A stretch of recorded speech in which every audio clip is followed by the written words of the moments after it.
What if you could sit down once a week with a colleague who's a flat-out warrior? This colleague wasn't a stud in dental school. He struggled. He returned to practice in his hometown, an area once labeled by USA Today as the second worst place to live economically in the United States. And this very same colleague went on to establish an historically successful general practice known worldwide.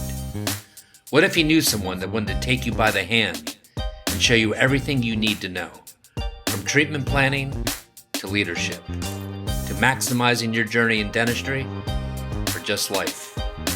You ready to be inspired? Welcome to the Lionhearted.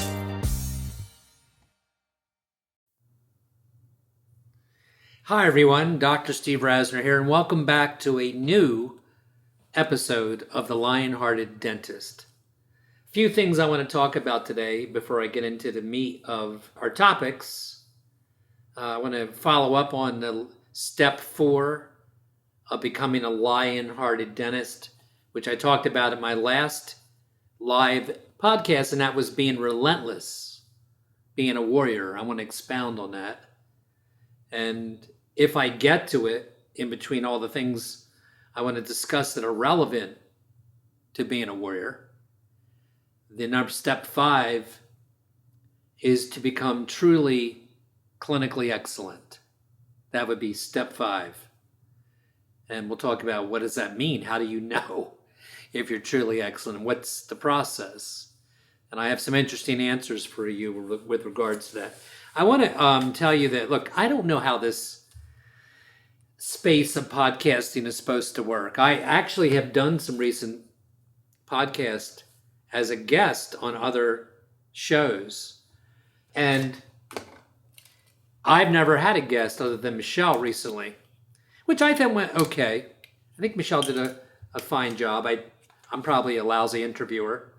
So, and I know I've showed some, I've ran some reruns, and I don't just run random ones. I go back and look at the ones that were heavily downloaded and seem to be the most popular. So I don't want you to think I'm just throwing anything out there. It's been difficult, and I don't even like hearing these words come out of my mouth. But, you know, the back surgery that I had on December the 9th has been challenging. I'm not working as much, and I have 2 courses I'm giving this time of year, and it's just been unbelievably difficult to do that and PT and get on here and do a meaningful podcast. And I'm just being honest with you. So I never really ran reruns before, but I know I've sandwiched them in. So welcome back to live podcasting. It feels good to be back with a new concept. And thank you to all of you that continue to listen. Look, I'm not one of these guys that gets 30,000 downloads a month. There are many podcasts in dentistry that are much more tuned in than this. But I have such rabid followers, I can tell by your emails, that's really what inspires me to continue to do this. And I guess I'll continue as long as I sense that. And I know I haven't spoken about a live course recently because I know I'm doubting if it's going to happen this year in 2023. So, by the way, I want you to know something about being a warrior. I'm sitting here talking to you today. You're not going to get it on this date, but on March 28th. Sometimes I make these a couple days ahead, sometimes they're a week ahead. And I am limited. I'm speaking to you. I can't carry anything heavier than my computer. I'm not saying, I want you to hear why I'm saying this to you. Some of you may very well have your own obstacles that could be very different than mine right now. But mine is physical and more than I've ever had. You know, I'm not used to being weak. I'm not. And I've actually cut down my practice to 3 days from 4. And there are times when I've had to cancel a couple times. But PT is no fun. Physical therapy is not really a blast, if any of you've ever had it. And I'm sitting here telling you on this date then I am 100% convinced that I will be back completely and even better. And that's not a rah-rah thing, I'm telling you. Like I can take anything and get over anything. No, it's really how I feel mentally inside. And I've always been like that. And I really believe that if your head isn't in that position, that if you're not mentally yet a warrior, you need to focus on that part of if you want to be and reach the top plateau in the industry, probably of any industry, but the industry of dentistry especially, because it has become so difficult, way more difficult than when I started 40 years ago. Okay, so if you tune in for some crazy reason for the first time tonight, these podcasts were started in 2018 by me. They were called the Lionhearted by no accident, because I do believe that dentistry it doesn't take a lot of energy at all to just stay an associate at 30% the rest of your career and get a paycheck. That doesn't require a lot of energy. I don't think that's who's listening to this show. I'm talking about fulfillment inside as a clinician. I mean that. I mean, completing cases, seeing them show up in your hygiene, like I did 2 days ago with somebody that I didn't even know that he came in for a loose implant crown that I had done, screw retained, on number 4. And I didn't realize that this other teeth I had crowned, conventional, zirconia. And I remember the whole guy now. It's really an interesting story. This is why we do what we do, right? This guy was incredibly difficult and scared. Everything I've told you on the Lionhearted comes to fruition. That's how I got him. He was fearful. He brought his brother with him as a support source. His brother also turned out to be the financial source. And one of his goals, I'm not kidding about this, and you probably have this too from time to time. He felt horrible about his self-esteem, and he wanted to meet a girl because his girlfriend had dumped him. And I really didn't remember all this, by the way. I knew that I had a loose implant crown in room 2. And he was sedated. But, my sedation, you can communicate with them sometimes on a relatively clear level. And that's where he was at. And I looked at his smile. I forgot how challenging it was, how far he had come back. And we changed this guy's life. And I said, hey, how did you ever make out with your lady? And she's in the waiting room. So, I went out and I met her.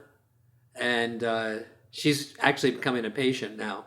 So I guess I got on that subject. I first got on it by telling you, I am not where I need to be, but I will be. And I know there's many of you that aren't where you want to be. Maybe I get your emails. Maybe you've given it, you think you're all, and you're at, I don't know, $400,000, or you're having trouble paying the bills and making a significant profit. And, maybe you're not located in the greatest place and it takes longer. Here's what I know.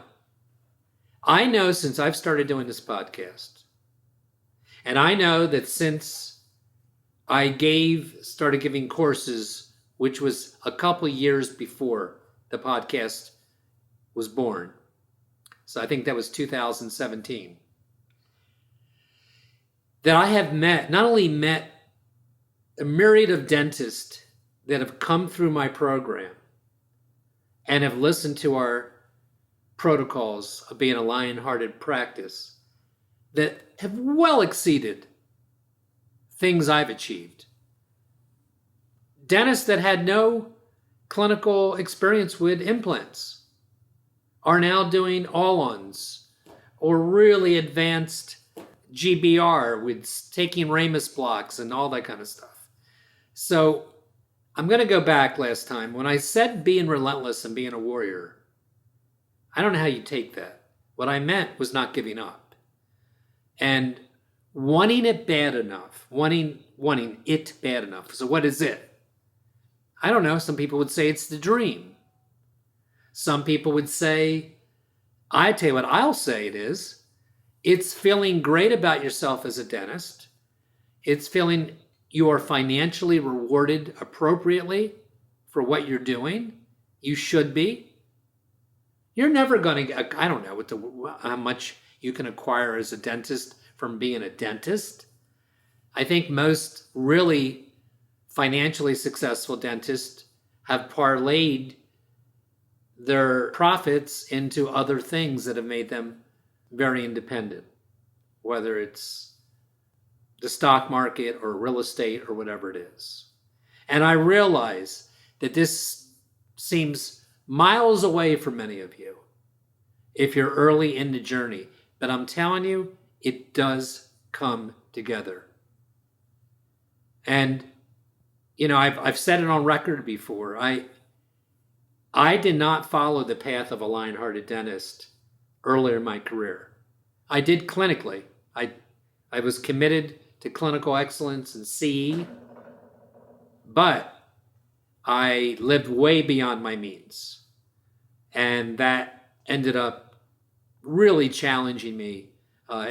It's never a good thing for you to have to go to work to pay bills, whether it's your own practice or whether you're an associate for somebody or whatever it is. It's just not a good way to work. So remember, the summary was become amazing at something in dentistry. You know, I teach surgical skills. It doesn't have to be surgery.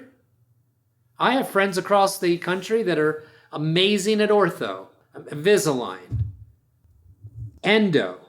I could go on and on. Aesthetics, whatever it is, you have to become amazing at something. And there's only one way to do that, and that's CE. You also, to me, to be a Lionhearted practice is really not complicated. It's a lifetime commitment to CE. That's not enough. Because if you're an amazing clinical dentist and you've got really crappy people surrounding you, people not passionate about dentistry, people that are clock punchers, then you're never going to reach your potential. The third thing I talked about is understanding how to put thoughts into action. And I want to talk about that in this particular podcast.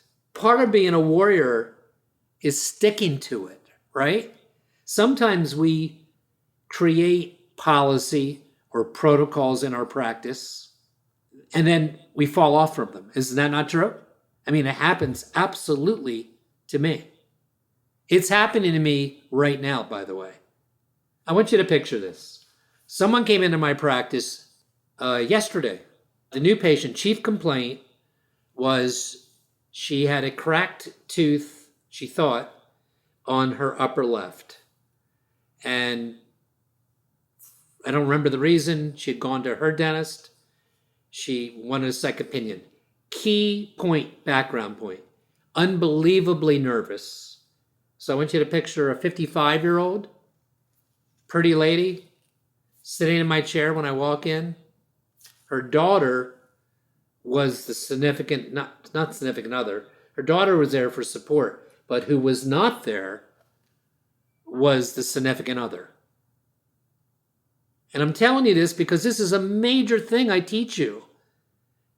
Most of you, if you don't bring the significant other, if you got nothing else from these protocols, from these podcasts, if you would just dedicate the next 4 months to trying to stick to that protocol, meaning having your front desk person that makes new patient appointments say at some time during that call, if they indicated need, that you highly recommend that we make an appointment when your significant other can come in and kind of sit in on the visit and hear what I have to say and figure this all out together.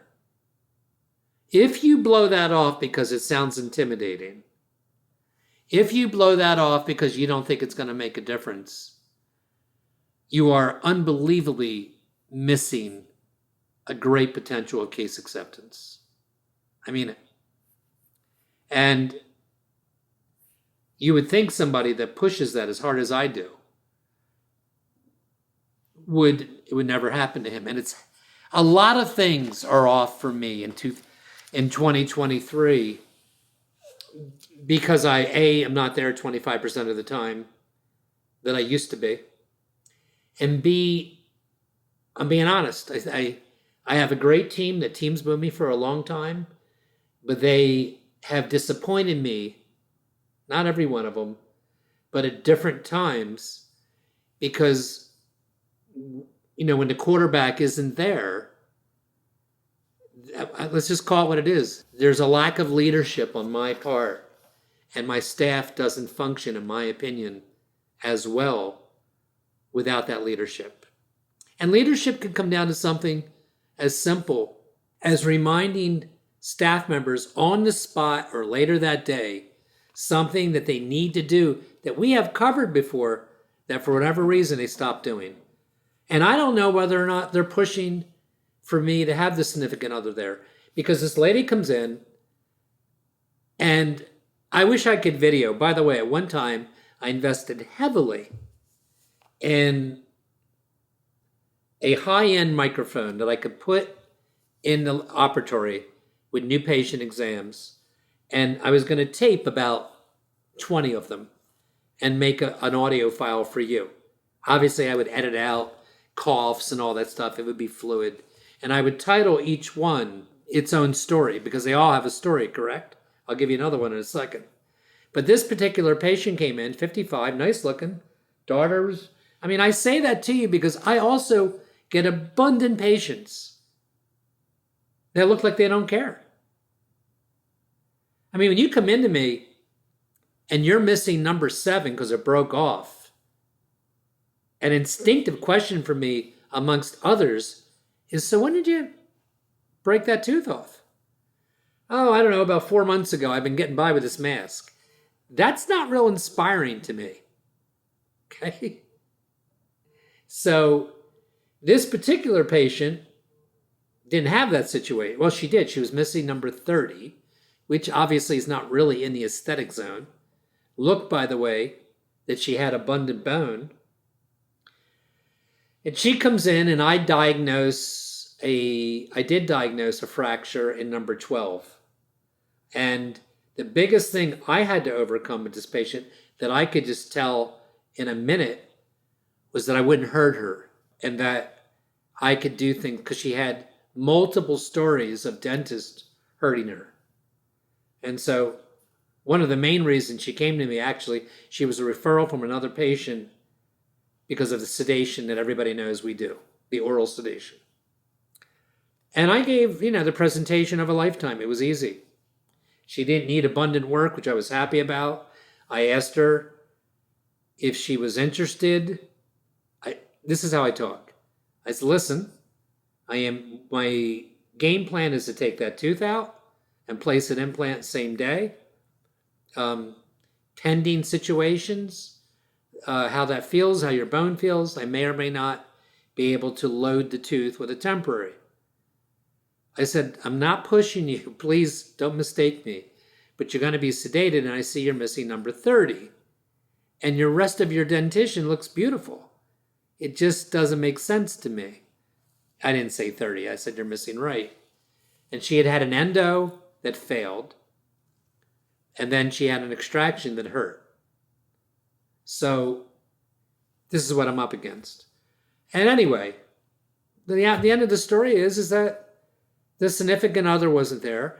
I never was able to do a study on what price would require them to consult with their significant other, the husband, wife, boyfriend, girlfriend, This treatment plan was probably every bit of, and she declined to do the right side, even without her husband there, because I don't really remember what the fee was, but I'm sure it was over $6,000 or $7,000. There's a couple restorations to do, direct restorations during my exam. She needed a G scale, etc.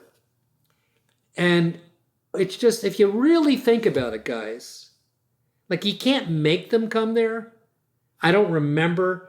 So what do? Well, I go back to my new patient coordinator and say, I've noticed lately that we haven't had as many significant others there, and it's costing me. Now, sometimes they'll tell your new patient coordinator that they do not need their significant other there. They make the financial decisions in the household. Okay? By the way, wasn't where I was going with this podcast, and I'll save next week for step 5, becoming clinically excellent. And it's a how-to. It's a how to do it beyond the obvious of why to do it, and how do you know? Okay? So that is the step 5. But back to this, she is going to confer with her husband. Is that the end of the world? No, it's not the end of the world. But, particularly in that situation, we should talk about the obvious, and the obvious is when you can present day 1 and when you can't. Here's my answer to that. If you are confident that you can present a treatment plan on day 1 that you could back up if somebody was going to question you, like, let's say, an attorney, the board of dentistry in your state, then go with it. Now, if somebody has, and I have already told you on many other podcasts, I really try to dumb it down in terms of what I have to do. There's always the have tos, are there not? And it would be really nice tos in terms of our treatments. You can't just start replacing every missing tooth, even if they have abundant bone, right? But, there's other situations. You have a patient with a terminal maxillary dentition that wants implants. Well, I'm not really keen on having them have a denture and come back in 2 or 3 years, because I'm going to lose so much of my available bone. So that's a decision I would push them to know early on if they're going to go that direction and why. And I would explain to them about the loss of buccal width in that first year if they don't go the implant route. Yeah, so, and I had another patient, I want to give this to you, either on yesterday or late last week, and this gentleman did come with a significant other. This is really interesting, okay? And this guy was in his 70s, late 70s. But he was 80, but he looked like he was 68. I'm not kidding. And he was with his wife. She was sitting in the corner. This is a good story for you. And he was a terminal dentition, maxilla and mandible. And I went through a classic case presentation. I took my time. I had visual aids. I said something to him, I remember at one point in the presentation, about, you will eat better with those beat up 5 teeth that you have on your upper in terms of chewing or tearing food than you will with this maxillary denture. You'll look a lot better with this denture, but you'll tear food better with what you have. And I'm obviously telling you, you can't keep what you have, because it was broken down and chipped, and some periapical abscesses that were asymptomatic. But I went through a careful explanation. I really basically gave him 3 alternatives. I did not give him an all-on alternative, and that certainly would be one that this patient could consider. I actually went with removable upper-lower over implant retained prostheses. And it was extensive and expensive. And I laid out the time and all that stuff. And I know the way that I do these, that they know that I'm not trying to sell them anything. Like I'll often hear myself say, look, I don't want this to come out wrong. I personally don't care which way you go. I only want you to have something that you clearly understand and is the best possible outcome based on my experience. So it's not that I'm telling you to have implant retained dentures because they happen to cost more. Of course they cost more. They involve a lot more versus a regular conventional denture. But you're walking around right now, you've never worn anything. He had no partial or anything. So you really don't even know what that's going to feel like. But from doing this for 40 years and listening to my patients, indeed, I have a good idea.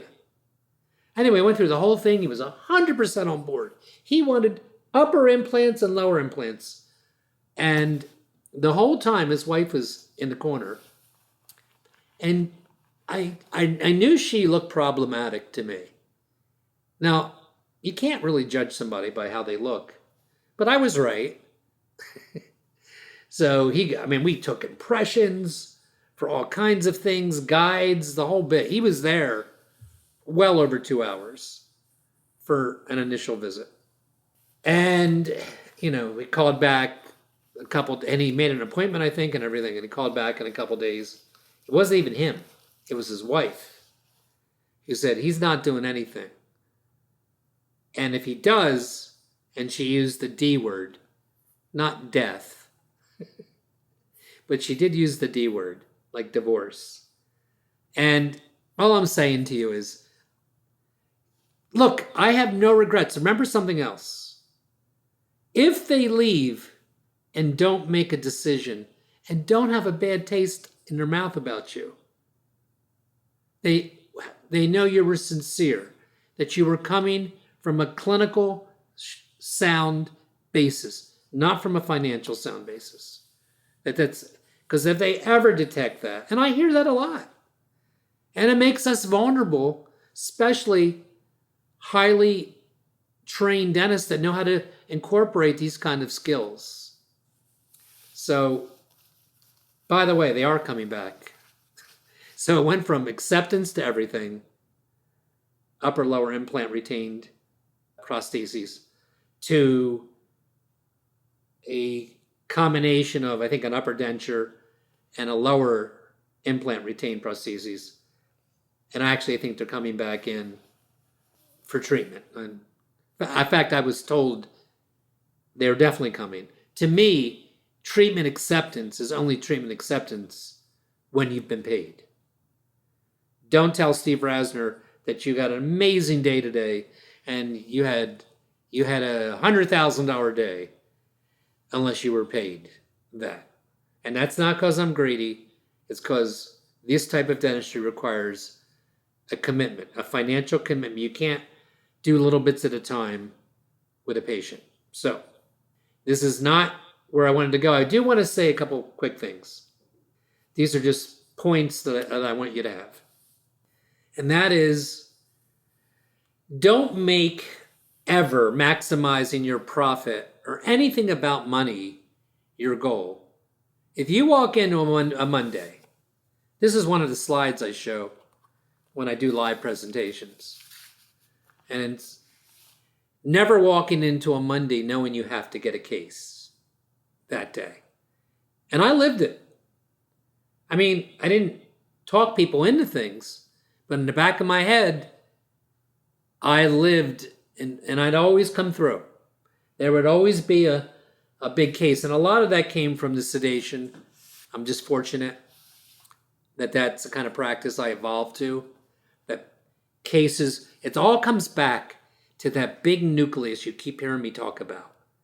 Picture your practice goal as having this nucleus of patients. Because in that nucleus are 3 types of patients. There's one patient that does everything you ask him to do whenever you ask him to do it. From an implant to a crown to a 4-month or 3-month recall, they trust you and love you so much. And we all have about 5 of those. Then there's patients that come in and out of treatment, right? They did a 3-unit bridge with you 8 years ago. They did 1 implant some other time. They kind of have a funky anterior looking case. Not case, but teeth. They have not treated everything, and sometimes they disappear. Sometimes you think you lost them, and then they're back. That's 2. And then there's the 3rd one that never accepted anything. They didn't come back. You think they hate you. And then you get a referral one day from that patient, right? And the reason you want that nucleus is when it's big enough. That does not mean you compromise your lines in the sand and take everything and do any type of case. I am not telling you that. That is not part of that nucleus. But I always have somebody spinning off the nucleus that I didn't expect. And I had that after like 5 years in practice. Obviously, the nucleus, 40 years in practice, is way bigger than it used to be. But there'd always be somebody I call it the circle of trust, in that cloud that would out of nowhere show up. And it is really, however, not a good, that's why I try so hard to get all of this in these podcasts about not in your early years, your first 10 years, living under your means. Don't live beyond your means. Keep your credit cards low and your credit scores high. Driving a car that,